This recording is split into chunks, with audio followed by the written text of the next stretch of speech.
Multilateral Maritime Exercises para sa Balikatan 2024. Nagsimula na. B-52 bomber ng Amerika i-deploy para sa balikatan exercise. China nagpahayag na nais ng resolbahin ang issue sa West Philippine Sea sa mapayapang paraan. Yan ang mga bagay na pag-uusapan natin ngayon. Kaya't kung bago ka pa lang sa ating channel ay mag-subscribe ka na at i-click mo na rin ang notification bell para lagi kang updated sa mga kaganapan at modernong kagamitan na ating pag-uusapan.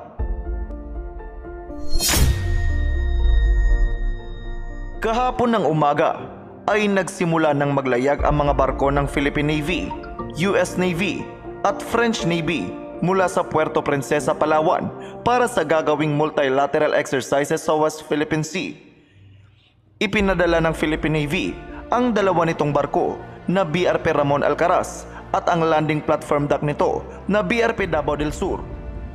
Ang US Navy naman ay ipinadala ang kanilang USS Harper's Ferry upang makilahok sa tinaguriang pinakamalaking balikatan exercise, habang ang France naman ay nagpadala rin ng warship at ito ay ang FS Vandimier.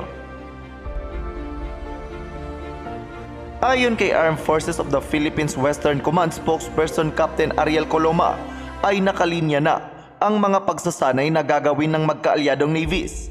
Kabilang na nga daw dito ay ang photo exercise at Ganire exercise. Maglalayag daw ang apat na barkong ito mula East Coast papuntang norte hanggang Mindoro Strait at papasok sa West Philippine Sea. Makakatulong daw ang pagsasanay na ito upang mas mahasa pa ang interoperability at capability ng Pilipinas kasama ang mga kaalyado nitong bansa. Ito ang kauna-unahang pagkakataon na lalabas sa 12 nautical mile limit ng territorial waters ng bansa ang balikatan exercises at papuntang West Philippine Sea. Subalit, kahit na ganon, ay pasok pa rin naman ito sa 200 nautical miles exclusive economic zone ng bansa na kung saan ay dito rin matatagpuan ang ilan sa mga barko ng China na umaaligid sa lugar.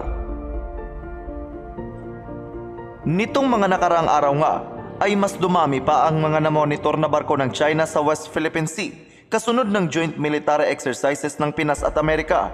Ito ay ayon sa Philippine Navy. Mariinding tinututulan ng China ang muscle flexing umano ng mga foreign navy sa South China Sea o West Philippine Sea.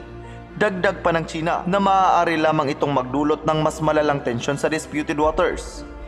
Sa kabila nito, ay nilinaw naman ng Philippine Navy na ang multilateral maritime exercises ay hindi pananakot o paninindak sa kahit sino mang bansa. Nais lamang nito na mas mapatibay pa ang ugnayan ng magkaalyadong bansa sa pamamagitan ng taunang balikatan 2024. Kasunod nito ay nakakuha tayo ng impormasyon na i-deploy ng Amerika ang kanilang B-52 long-range heavy bombers para sa dalawang magkaibang pagsasanay sa balikatan 2024. Ang pagsasanay na ito ay ang coastal defense training at counter-landing activities na gaganapin sa Northern Luzon. Sa loob ng 60 taon ay namayagpag ang B-52 bomber bilang backbone ng Strategic Bomber Force ng Amerika.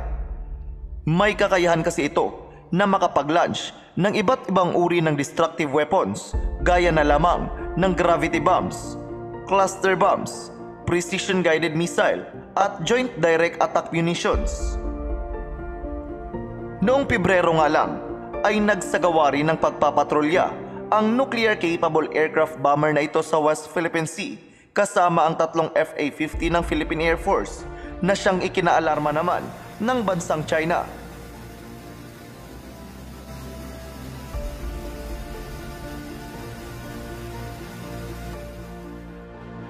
Samantala, nitong nakaraang araw lang din ay tila nag-iba ang tono ng China matapos nitong sabihin na nais ng Beijing na maresolba ang maritime disputes sa pamamagitan ng friendly consultations.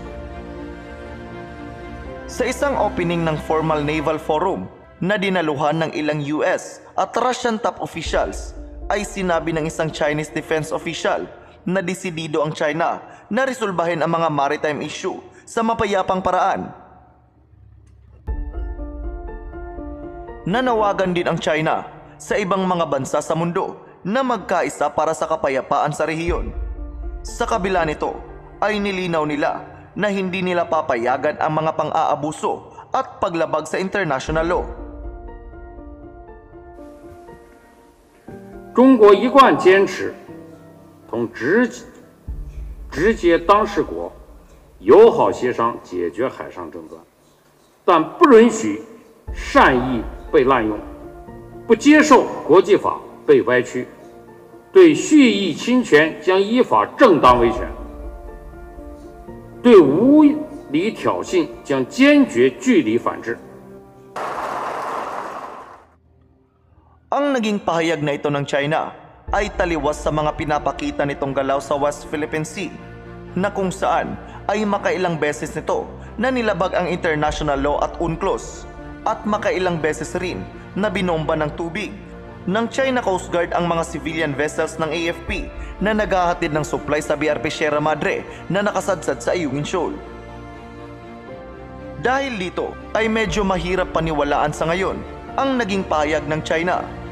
Dapat ipakita ng China na desidido nga ito na maresolba ang issue sa West Philippine Sea sa isang mapayapang paraan tulad na lamang ng pagtigil sa kanilang mga agresibong galaw sa lugar.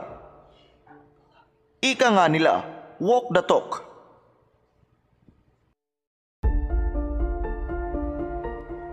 Ikaw, ano ang masasabi mo sa video natin ngayon? I-comment lamang ang iyong sagot sa comment section.